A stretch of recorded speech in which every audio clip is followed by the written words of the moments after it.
오늘은 금리 인상에 대해서 한번 말씀드려 볼까 합니다. 금리 인상을 단행했죠. 예정돼 있었던 건데 일단 단행을 했습니다. 하느니 참다가 0.5%에서 0.75%로 인상을 했습니다. 그러니까 최저금리 시대가 마감을 했죠. 지난해 3월 우리 코로나 터지고 나서부터 계속 금리를 낮추고 인상을 할 수가 없었는데 하는 총재님께서 야, 이제는 이제 경제가 좀 돌아가는 것 같다 라고 생각을 하셔가지고 코로나 시국이 터지고 난 뒤에 전 세계적으로 저희가 이제 뭐 최초죠. 보시면은 30, 50 클럽 국민소득 3만 달러의 인구 5만 명 이상인 이제 선진국 대열이죠. 7개 중에 7개 국가 중에서 저희가 첫 테이프를 끊었습니다. 금리 인상은 좀 필요하다고 생각을 했어요. 자산 시장이 너무 올라가니까. 그리고 시중에 지금 돈들이 너무 많이 풀려 있잖아요. 근데 저희는 테이퍼링을 하면서 금리 인상까지 하기 시작을 한 거죠. 30, 50 클럽이란 게 있는데 저의 나이대로 치면은 30, 10 클럽 정도 있겠네. 연봉 3천 정도에 10평 정도의 내 집에 살고 있는. 따지면 난 30, 10 클럽에 가입돼 있는지 모르겠네요. 7국가 중에서 이제 첫 테이프를 끊었다고 하는데, 자, 그럼 봅시다. 우리 가계부채가 굉장히 많이 늘어났다고 하는데 어느 정도인지 한번 보도록 할게요.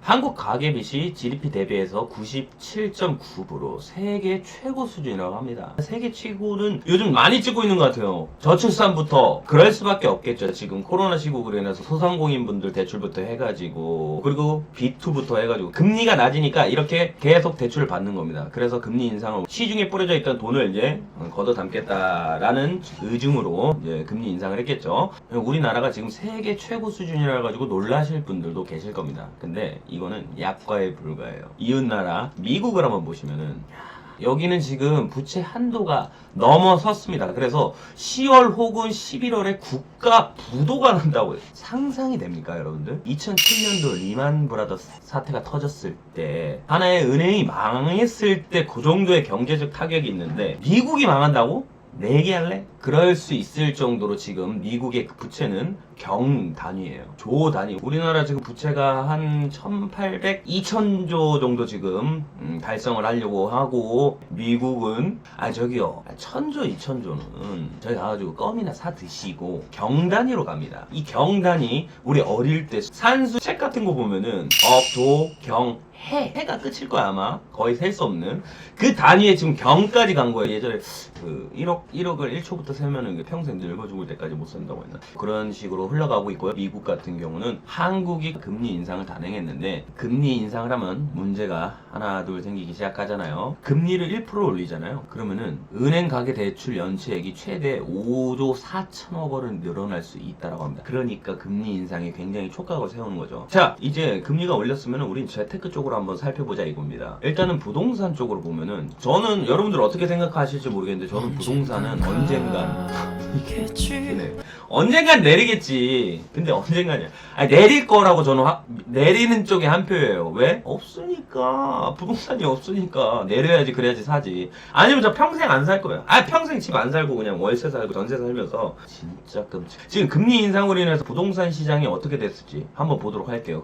부동산 시장을 전망하는 분들이 어떤 식으로 전망을 하는지 보도록 하겠습니다. 기준금리 집값 하락? 물음표 부동산 전문가에게 물어보니까 효과는 제한적이고 추가 금리 인상일 때는 주의해야 된다. 이 말인즉 지금 8월에 금리 인상을 했잖아요. 단기적으로 시장에 미칠 영향이 그렇게 클까? 라는 생각을 하고 있는 것 같아요. 하지만 지금 한준 총재님께서 2번 정도 올릴 거라는 걸 암시를 했기 때문에 그 다음 단계에서 한번 살펴볼 필요가 있다라는 건데 지금 한 번 정도의 일시적인 금리 인상으로 인해서 충격을 줄 거라고는 대부분 부동산 전문가들이 생각을 하지 않는 것 같아요. 근데 저는 부동산 전문가 안 믿습니다. 부동산 전문가들 대부분이 집값은 계속 오를 거라고 하는데 어떠한 자산 시장이든 간에 고점을 돌파하면 한 번은 하락하게 돼 있는데 미친 대한민국의 부동산 내려갈 생각을 안 합니다, 진짜. 거의 클레오파트라의 콧대 마냥 계속 올라가고 있어요. 어쨌든 간에 금리 인상으로 인해서 부동산 시장이 두 번째 금리 인상 때부터 반응이 올 거라고 생각하시니까 여러분들 목돈이 있으시고 저는 지금 영끌해가지고 집을 살려고 하시는 분들을 좀 막고 싶어요. 물론 영끌해서 살 수 있을 정도의 능력이란 게 너무 부럽지만 사실 지금 거의 고점 아니게 올랐었던 적이 단군 이래 있습니까? 이렇게 올랐었던 적이 있었다. 그리고 이렇게 올랐다면은 분명히 떨어지기 마련이기 때문에 저는 부동산 시장에 여러분들 거래량이 현저히 줄어들고 있어요. 거래량이 현저히 줄어들고 있다라는 거는 부동산에서는 주식이든 간에 거래가 줄어들면은 그 가격은 하락하기 마련이니까 조금만 더 버텨봅시다. 저도 지금 이 가격에는 죽어도 못 사겠어요. 개인 월급 중에 평생 모아도 살 수 없는 부동산 얘기를 하면 아무라고 어쨌든 금리 인상이 두 번째 정도 때부터 부동산 시장의 흐름을 파악하고 그 뒤를 준비해야 된다고 생각하니까 아마 내년 대선 이후 전후로 해가지고 한번 부동산에 관심이 있으신 분들은 그때 뛰어드는 게 어떨까라는 생각을 잠깐 해봅니다. 자, 주식시장을 한번 보도록 해야 될 텐데요. 제가 지금 방송을 하고 있는 게 9월 6일이거든요. 9월 6일에 지금 주식입니다. 코스피가 3200선이죠. 제가 이게 좀 불안하더라고요. 이제 테이퍼링을 시작하고 금리를 인상할 거라는 얘기가 나오면서 그리고 달러도 오르고 있어요. 그래서 제가 이제 어머니랑 같이 주식을 하는데 엄마 잠깐 한 50% 정도는 매도를 해가지고 좀 지켜보는 게 어떨까라고 했었던 단계가 요 단계입니다. 요 단계 때 하고 떨어져서 지금은 이제 어느 정도 반등을 했는데 그 이틀 있어요. 이틀 동안 거의 한 1000만원 정도가 날라갔죠. 이제 그때는 이제 달러가 오르니까 외인들이 이제 팔고 자기 달러를 이제 보유하려고 해서 이제 내렸다고 하는데 다시 이제 조금 이제 올라가지고 어느 정도 이제 만회한 상태긴 해요. 떨어질 것 같을 때 그 찜찜함 여러분 아세요? 왠지 그 찜찜함 있잖아요. 썸녀가 오빠 라면 먹고 갈래? 하는데 그냥 진짜 맛있는 라면만 줄 것 같은 그 찜찜함. 항상 그 주식 종목 추천해주면 떨어지는 친구가 이번에도 추천을 해주는데 저거 내릴 것 같은데 아니야 오르면 어떡하지? 라고 해서 샀는데 떨어질 것 같은 그 찜찜함 때문에 제가 어머니한테 판매를 하라고 했는데 이때가 그때 팔고 이 저점에서 잡았으면 어땠을까라는 생각이 조금 아쉬움이 있습니다. 뭐 어찌됐든 간에 주식시장 같은 경우도 금리 인상으로 인해서 타격을 받는 모양새는 아닌 것 같아요. 금리 인상하고도 그림이 갑자기 떨어지거나 그런 그림이 아니에요. 그래서 주식 전문가들은 이런 얘기를 합니다. 우리 애널리스트의 자료를 한번 가져와 봤는데요. 경민이 형님이 조언을 해주셨습니다. 코스피가 3170선에서 3210포인트가 기준점이다. 자, 그러니까 이 자리를 차지하고 있으면은 3300까지는 레벨업을 할 수도 있는 거고 만약에 안착하지 못하면은 박스권이 좁아질 수밖에 없다라고 하는데 형님도 얘기하시죠. 원달러 환율 하락세 확인 전까지 평정심을 유지해야 된다. 원달러 환율이 이것도 굉장히 중요한 게 우리나라의 주식시장도 사실 외인들이 외국 외놈들이 지금 다 해먹는 겁니다. 원달러 환율이 올라버리면은 걔네들은 달러를 챙기기 위해서 우리나라에 있는 주식을 팔아요. 그러면 이제 거의 우리나라 개미들이 다 사는 거고 그 중에 하나가 나고 또 형님들이고 하는 거잖아요. 그리고 일단은 3170에서 3210포인트라고 찝어주셨는데 지금 보면은 얼마 안 남았죠? 지금 보면은 3200선이에요 지금. 아까 전에 우리 애널리스트 형님 경민이 형님이 얘기한 3210포인트 기준점 이 상태를 계속 유지를 하고 있으면은 3300선까지도 오를 수 있다라고도 얘기를 해주셨어요. 그리고 장기적으로는 반도체, 자동차 등 주도주 비중에 확대해야 된다라고 하는데 반도체랑 삼성이 지금 이건 잘 나가다가 꼭 나는 왜 이렇게 고점이 불리는지 모르겠어요 진짜. 아무튼 간에 삼성 형님 SK하이닉스 화이팅입니다. 그리고 자동차는 사실 이제 배터리주에 지금 어느 정도 좀 포지션을 차지하려고 하는데 어쨌든 간에 경민이 형님 말씀이 이거였고 허재한 애널리스트 형님은 2018년 이후 금리 인상 국면서 강세 업종을 주목해야 된다. 이거 맞는 말씀이십니다. 2018년 이후 금리가 인상했을 때 분명히 주식 종목도 올랐었던 종목이 있어요. 그 종목을 지금 주목을 해야 된다라고 말씀하셨는데 경제의 역사 어쨌든 간에 과거에서 배워야 되거든요. 사실 이제 금리 인상을 단행하고 요번까지는 자산시장에 대해서 그렇게 큰 충격파가 없어요. 스타크래프트의 사이언스 베슬 EMP 충격을 받아도 프로토스 유닛들 가만히 있으면 피 차잖아요. 그런 느낌처럼 그렇게 충격을 받진 않는 모양새인 것 같습니다. 근데 이웃나라 저기서 그러니까 제가 이제 비트코인도 좀 하다가 팔았는데 8월 초 말부터 미친듯이 오르기 시작해요 지금. 비트코인은 과연 어떤 모양새인지 한번 보도록 하겠습니다. 비트코인 모양새.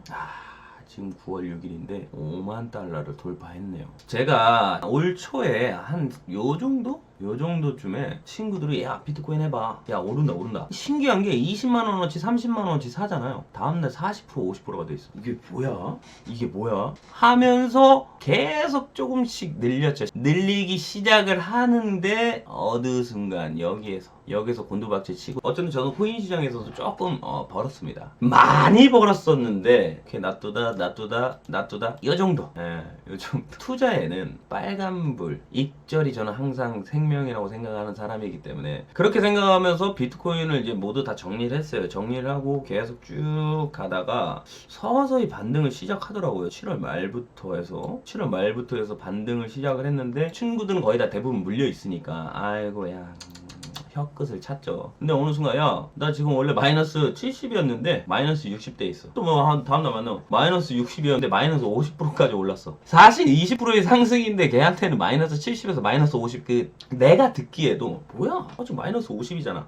근데 반대로 생각하면 플러스 20%였던 거야. 그러니까 그때 들어갔어야 되는데, 아니 전달하는 새끼 전달자가 이상하게 전달한 거지. 저도 이상하게 받아들인 거고. 그때 들어갔었어야 돼. 지금 이렇게 오르고 있죠. 근데 비트코인을 제외한 알트코인들은 더 난리 났습니다. 이더리움 한번 보도록 할게요. 이더리움.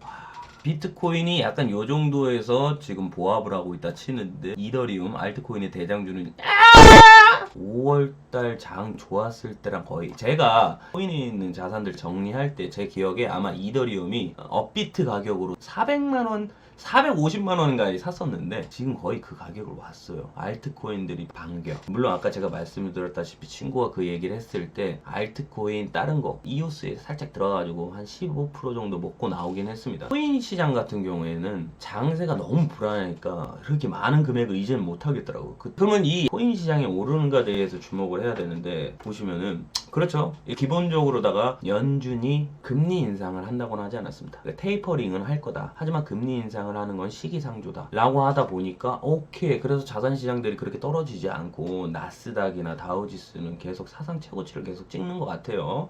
지금 9월 초 암호화폐를 지지하는 세 가지 요소들을 지금 보니까 일단은 연준이 금리 인상을 안 한 것들이 나와 있고, 두 번째가 법정 화폐에 대한 믿음이 계속적으로 약해지고 있다고 합니다. 사실 미국 정부가 코인을 반박을 했었던 거 이유가 기축통화인 달러가 약세가 될까봐 하는데, 그래서 규제하는데도 불구하고 비트코인 시장이 굉장히 올랐었죠.